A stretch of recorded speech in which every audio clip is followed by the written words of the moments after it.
Bueno, hoy estamos en Todo se sabe, estamos en los estudios con la congresista Sigrid Bazán de Cambio Democrático. Congresista Bazán, ¿cómo está?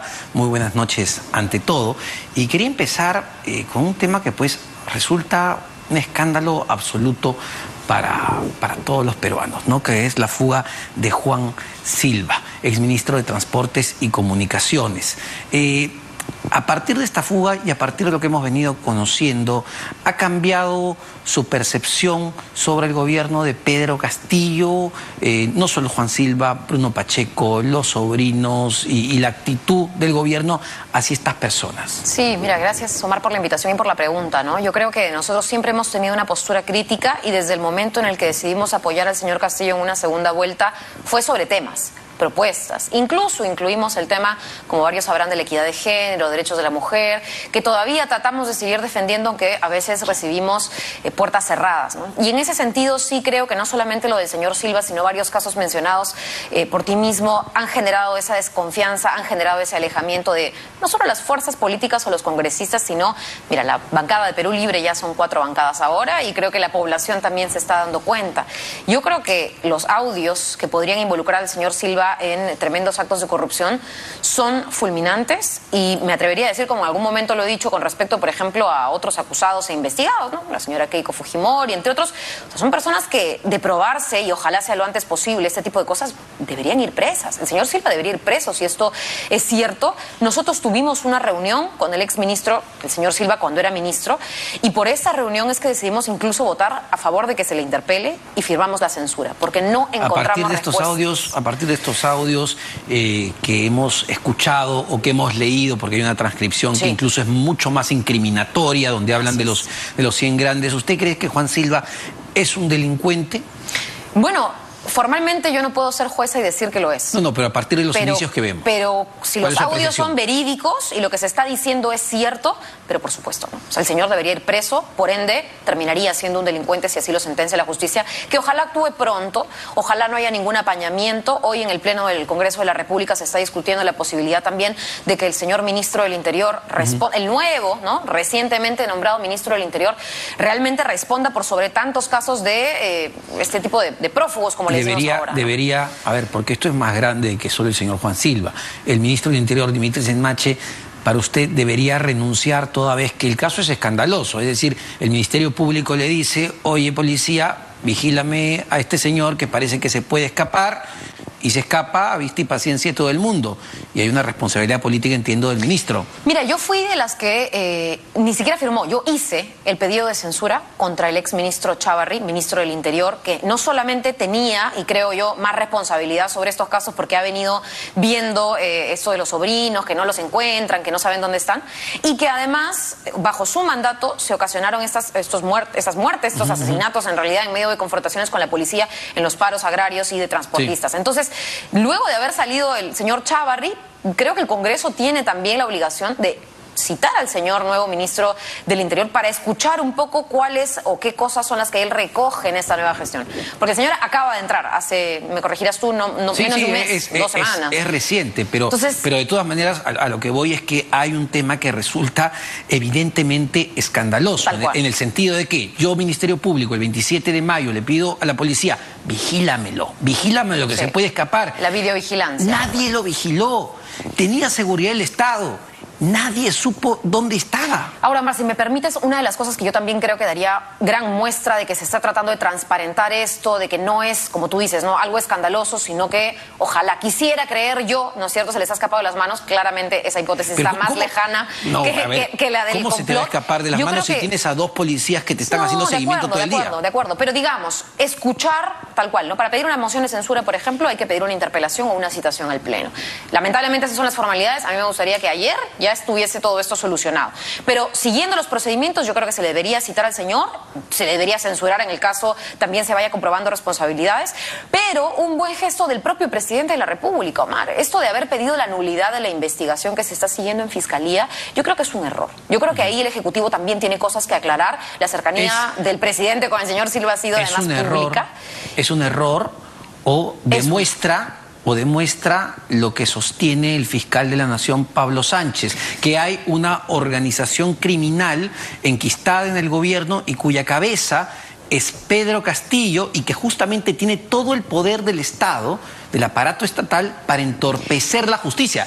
No lo dice Omar Mariluz, lo dice el fiscal de la Nación. Sí, y si me permites también, no quiero pues ponerme por encima del Ministerio Público en absoluto, yo respeto mucho su independencia, pero también me parece quizá no lo mejor citar al presidente el día del partido, pues.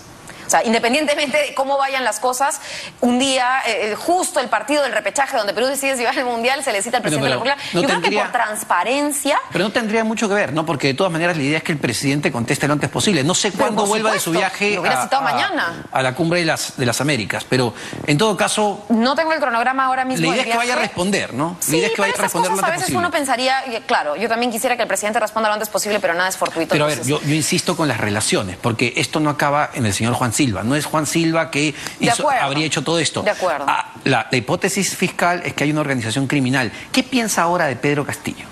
Mira, yo en estos momentos estoy decepcionada de este gobierno, ya lo he dicho en algún momento en otras entrevistas, estoy y me siento lejana a los reveses que la bancada del gobierno, que finalmente ahora ya no sé muy bien qué bancada es o qué bancada no es, ha venido aprobando de la mano con la derecha, que se supone además fue nuestra rival en una segunda vuelta, en unas elecciones muy difíciles para quienes optamos por más bien una candidatura más en pro de derechos, en pro de libertades, libertarias, si se quiere, que fue la de Verónica Mendoza. Entonces, con esas dificultades y esos retos de haber apoyado al señor Castillo sabiendo que había diferencias, ahora las diferencias creo son pues prácticamente un abismo. Y en ese abismo es que buscamos otras fuerzas políticas con las cuales dialogar también. Por eso tenemos ahora otras 3 bancadas distintas, Perú Democrático, Perú Bicentenario. Claro que lo menciona, congresista. Verónica Mendoza debería, como una lideresa política que fue y que candidateó y que le dio su respaldo a Pedro Castillo y que le dio su respaldo a este gobierno, debería salir a decir, pues algo, criticar, me equivoqué, ¿dónde está? Porque simplemente quedó absolutamente muda.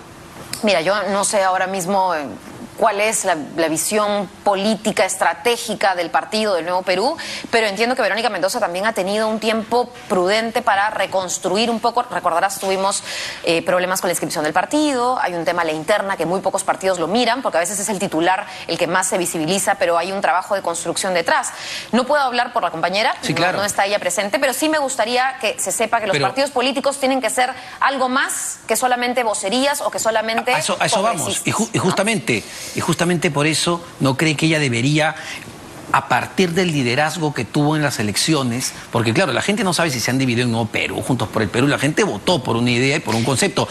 No debería salir a decir, oye, me equivoqué, pues, Mira, me equivoqué. Si pudiera hacer una crítica constructiva con respecto a la compañera fraterna, en algún momento se lo he dicho, por ende no tengo ningún problema en repetirlo aquí, sí creo que hay más dirigentes y líderes políticos que deberíamos, me incluyo quizá, salir más a entrevistas, ¿sabes? Porque a veces se asumen mucho las posturas, bien sea por el silencio o bien sea por un voto, cuando en realidad la complejidad del contexto es mucho mayor. No es tan fácil como emitir un voto sin que detrás hayan habido ciertas consideraciones y diálogo. En el mismo sentido, no es tan fácil asumir una postura, por ejemplo, de construcción partidaria en lugar de declaraciones constantes, pero sería bueno que en una entrevista de repente ella, así como el presidente y otros dirigentes de partidos políticos que están ahora en el Congreso, puedan aclarar, ¿no? En entrevistas. Porque a ver, también hay algo importante, ¿no? Incluso dentro de su bancada, que cambió de nombre, ahora es Cambio Democrático, tienen un miembro que es todavía parte del gabinete desde el inicio. Me refiero a Roberto Sánchez, ministro de Comercio Exterior y Turismo, y a que además es sumamente cercano, entendemos, al presidente Pedro Castillo. Entonces, es imposible no hacer la vinculación de una izquierda que sigue apoyando a este gobierno de Perú Libre. Mira, yo creo que esta es una izquierda, o al menos puedo hablar, sí, ahí por mi bancada, que con el cambio de nombre intentó abrirse a un espectro de diálogo en donde también se comprenda que, más allá de tener a un integrante, compañero ministro, sí tenemos unas críticas muy fuertes al gobierno y al gabinete del cual él ha sido parte. Esto no nos impide, por ejemplo, que siendo el congresista y ministro Roberto Sánchez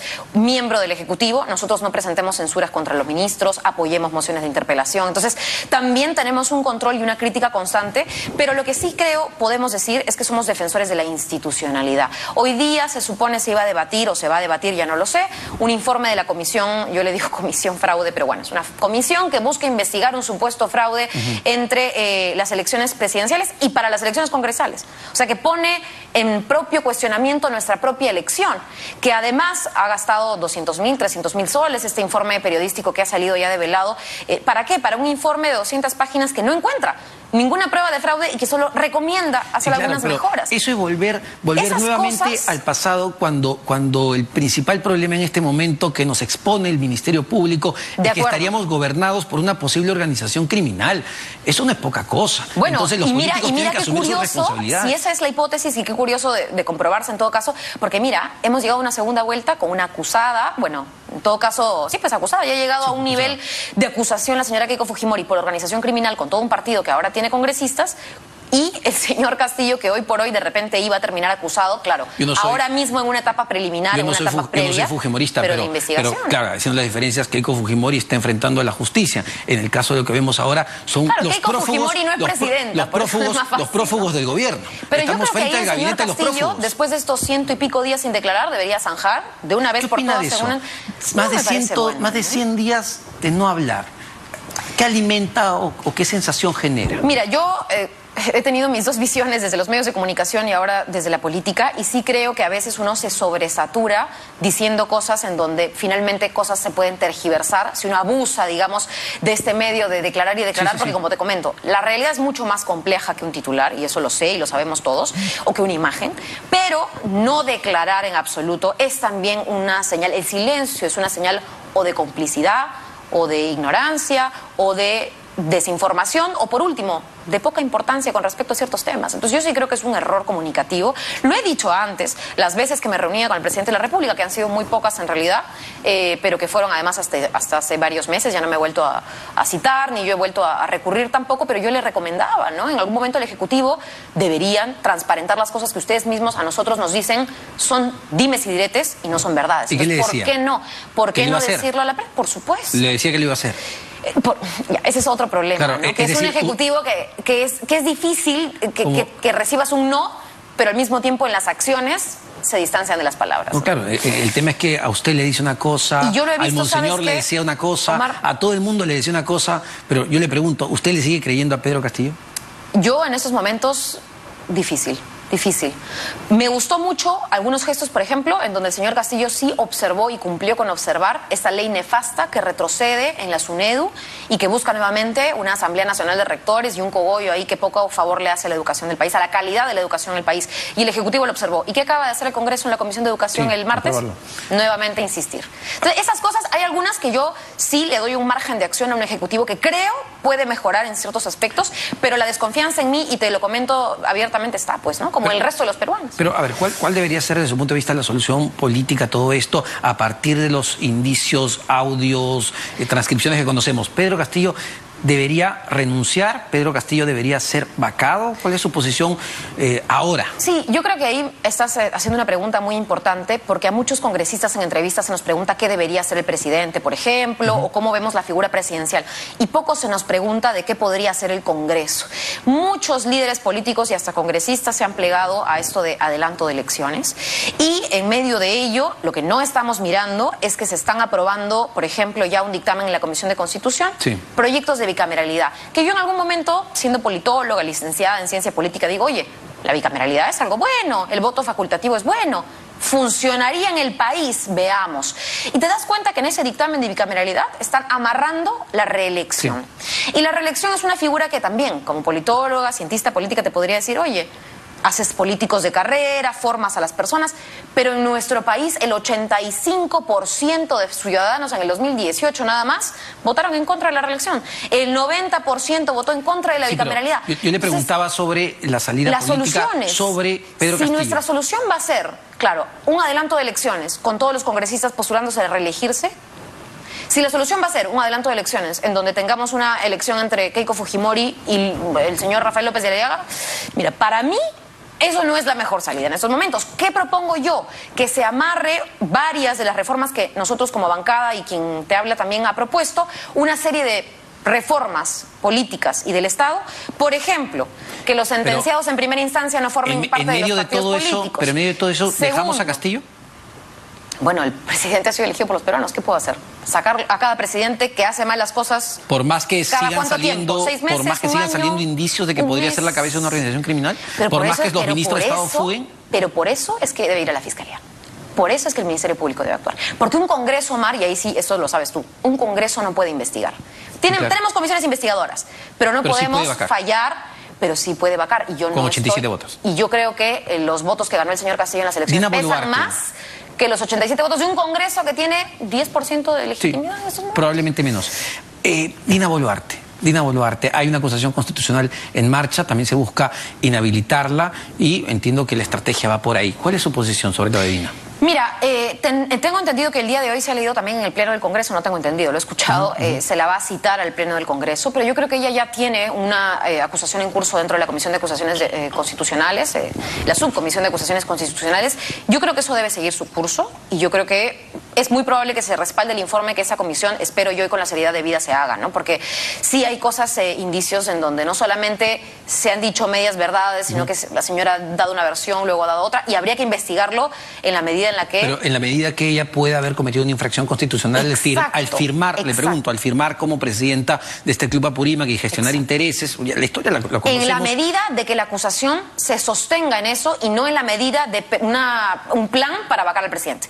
Porque todo, la bicameralidad con la reelección, no está pensado en el altruismo de ojalá tengamos un Congreso con más me queda clarísimo. La acusación contra la señora Boluarte no es pensada en un altruismo, esta señora. Pero acá hay hechos muy objetivos, ¿no? Acá hay hechos muy objetivos, porque la señora siguió firmando como presidenta del Club Departamental de Apurímac y gestionó intereses ante la Municipalidad de Lima. Y si eso va a hacer que la acusen, pues ella sabrá asumir su responsabilidad. Si es que la comisión nos entrega un informe, yo no formo parte de esa subcomisión, pero si nos entrega un informe justificado, yo voy a votar a favor. Eventualmente tendría que votar, ¿no? Por supuesto. Si ese informe realmente argumenta esto que tú has dicho y lo sustenta, yo por supuesto que lo voy a respetar. ¿Votaría a favor, pese a que en el fondo, como usted muy bien señala, podría ser un plan para traerse abajo el gobierno? Ese es un dilema que, sabes, muchos de nosotros tenemos, porque ¿qué hago yo, Omar, si yo quiero defender la democracia y la gobernabilidad? Pero estos errores se convierten en delitos. Yo no puedo avalar un delito. O sea, yo no puedo vivir con mi conciencia votando, digamos, ¿no? No voy a votar porque la acusación nos llevaría a un escenario en donde la derecha se quiere aprovechar, pero tampoco voy a apañar, ¿no es cierto? Ni voy a blindar, ni voy a callar sobre alguien que ha cometido una irregularidad, una falta o un delito. Yo voy a apoyar siempre que la democracia vaya de la mano de la justicia y ojalá que más adelante los electores sepan también quiénes hacen esto por conveniencia política y quiénes hacen esto por... moral, pues, ¿no? Y en el otro lado, porque hemos cuestionado el tema del Ejecutivo, pero en el otro lado, la presidenta del Congreso, Mari Carmen Alba, con la filtración de los audios, incluso su bancada ha presentado un comunicado pidiendo su renuncia. Claramente ella no va a renunciar, ¿no? No, a mí me da mucha pena que la señora Mari Carmen, y lo digo no por ella, lo digo por el Congreso, como institución, yo también he dicho en algún momento, y alguien más lo ha repetido, ¿no? Es realmente vergonzoso tener niveles de aprobación tan bajos, pero yo sí creo que también es lamentable que ella cierre, ¿no es cierto?, su periodo, su gestión, cuando debería enorgullecerse de haber sido la presidenta del Congreso, con tanta animadversión hacia adentro y hacia afuera. Tal es así que hoy se ha tenido que suspender, porque en Junta de Portavoces se le exhortó a la presidenta que suspenda la sesión descentralizada de Tarapoto la próxima semana. Es la segunda sesión descentralizada que se suspende. Se iba a hacer una, no sé si el año pasado o a inicios de este año también en la selva. Y finalmente también se estaría, ¿no es cierto?, adelantando una petición, porque ella ha dicho que va a extender la legislatura. Sí, ya sería la segunda extensión de la legislatura. No hemos parado desde que asumimos el Congreso, no tuvimos receso a inicios de año, ahora tampoco. Y mi pregunta es, ¿va a dejar o no va a dejar el cargo de presidenta la señora Alba, que además ha demostrado en estos audios tiene otras intenciones? Ha dicho que no se quiere reelegir, entiendo. No, pero ¿quiere quedarse hasta el 28 de julio? O sea, esa es mi pregunta. ¿Y para qué? ¿Quién debería presidir el Congreso? Omar, nosotros hemos tenido legislatura extendida enero, febrero y marzo, y ha habido 3 semanas sin pleno. ¿Para qué la extendimos? O sea, ¿es esto unas ganas de querer extender la legislatura para ver si es que hay la razón suficiente para vacar al presidente y amigos? O sea, esa no es la forma de hacer política honesta, creo, tampoco, ¿no? Ahora, hay mucha expectativa sobre el próximo presidente del Congreso o presidente del Congreso, porque ya muchos congresistas sostienen que el siguiente sería el presidente encargado del país. ¿Quién debería presidirlo desde su punto de vista? Mira, nosotros hemos hecho un pedido para que precisamente la señora dé un paso al costado como presidenta y se abra camino a un periodo, no de receso de irnos de vacaciones, a un receso de poder concertar una mesa democrática, una mesa directiva democrática, una mesa directiva plural, una mesa directiva que recoja. Hay nuevas bancadas ahora, yo no descarto que hayan otras nuevas bancadas, incluso desde el otro lado del hemiciclo, desde la derecha. Entonces yo sí creería que ese tiempo prudente podría ser sobre todo importante para las bancadas de centro, ¿no? Que en algunos momentos han referido iniciativas con Fuerza Popular y con otras, y que en otros momentos también han sabido defender la institucionalidad con Perú Libre, Perú Democrático, etcétera. Entonces, ¿como quién? ¿Su bancada podría ser una alternativa? Mira, nosotros, y yo particularmente no tengo ninguna ambición de estar en la mesa directiva, mi ambición es más bien aprobar mis proyectos de ley, trabajar mucho en campo, que es lo que hago, y salgo mucho a las calles, pero sí de repente concertar y delegar mucho. Acción Popular, que es el partido de la actual presidenta, tiene una responsabilidad para convocar, por ejemplo... Ya no debería estar Alianza a la cabeza. para el Progreso, está Perú Popular. Democrático, Perú Bicentenario. Mira, yo no sé si los errores de la señora Alba van a tener que recaer por sobre el resto de sus colegas de bancada. Yo tengo ahí, quisiera decir también algunas opiniones mucho más acercadas a algunos de ellos y otras mucho más alejadas. Me pasa con todos los congresistas. Se le preguntaba porque un nombre que está sonando muy fuerte y que justamente está en el bolo es el de Gladys Echaíz, que si bien es de Alianza para el Progreso, ella es independiente, ella es invitada a ese partido. No sé cómo toman a Gladys Echaíz dentro de su bancada. Bueno, a ver, la congresista de Chaís, tampoco voy a hablar por alguien que no está aquí, pero sí entiendo, ha tenido muchas diferencias con su propia bancada. A veces en los votos, sí, claro. Creo que cualquier periodista lo puede analizar, no tanto yo como partícipe de este tipo de cosas, pero sí me parecería importante que genere consenso, y va a depender también de las otras vicepresidencias, porque una lista plural puede generar un manejo mayor, sobre todo, por ejemplo, para abordar todos los proyectos de ley sin discriminar a algunos. O sea, hemos visto que a veces se priorizan los proyectos de ley de la Comisión de Constitución, que, oh sorpresa, tiene una correlación favorable a un grupo político, y no se priorizan, por ejemplo, proyectos de ley de la Comisión de Trabajo, que por supuesto también tiene en la cabeza a una sindicalista que más bien está del otro lado del hemiciclo. Entonces yo sí creo que ahí va a ser muy clave la fórmula, no tanto la cabeza. O eso debería pasar, porque cuando concentramos todo en una sola figura, ya hemos visto también que la señora Mari Carmen Alba no le ha ido pues también, ¿no? Para terminar, ¿este gobierno ha destruido cualquier posibilidad de la izquierda peruana a gobernar, al menos en el corto plazo? No, yo no creo que se haya destruido, y acá no quiero sonar cruel ni frívola, ¿no? Pero hemos tenido desastrosos gobiernos de la derecha, y aún así yo creo en que hay derecha que puede dar un debate alturado, que puede plantear propuestas con las que estaré en desacuerdo, pero que me plantean un reto, ¿no es cierto?, para debatir. Y hay izquierdas también, como en todos los espectros políticos, que seguramente habrán decepcionado y habrán defraudado, y otras que podrán sacar la cara para salir adelante con un nuevo proyecto, ¿no? ¿Y este es un desastroso gobierno de izquierda? Yo no le llamaría un desastroso gobierno de izquierda a 11 meses de la gestión. ¿Cómo lo llamaría? Yo sí lo llamaría una decepción, no sé si casi o igual que la que tuvimos con Ollanta-Humala. Yo también fui una de las que voté, por ejemplo, en su momento por Ollanta-Humala, y tuve también el revés y la decepción. Hay tremendas brechas entre el gobierno de Humala. En absoluto. Y bueno, solo viendo... Pero no tenía prófugos de justicia de ministro. Esa es una decepción por distintas razones, ¿sabes? Por distintos motivos a los que decepcionó el gobierno del señor Humala. Y sí creo que hay márgenes por los cuales todavía se puede y vale la pena pelear, porque yo no estoy diciendo apoyar, yo estoy diciendo luchar por aquellas propuestas que sí creo, ya sea porque está el vacío ahí, porque hay el margen de acción, o porque hay un buen ministro que todavía quiere empujar el coche, se pueden lograr, ¿no? Ojalá dentro del sector mujer, por ejemplo, o dentro del sector agricultura, con este nuevo ministro, hallemos esas respuestas, ¿no? Sigrid Bazán, congresista de Cambio Democrático. Muchísimas gracias, congresista.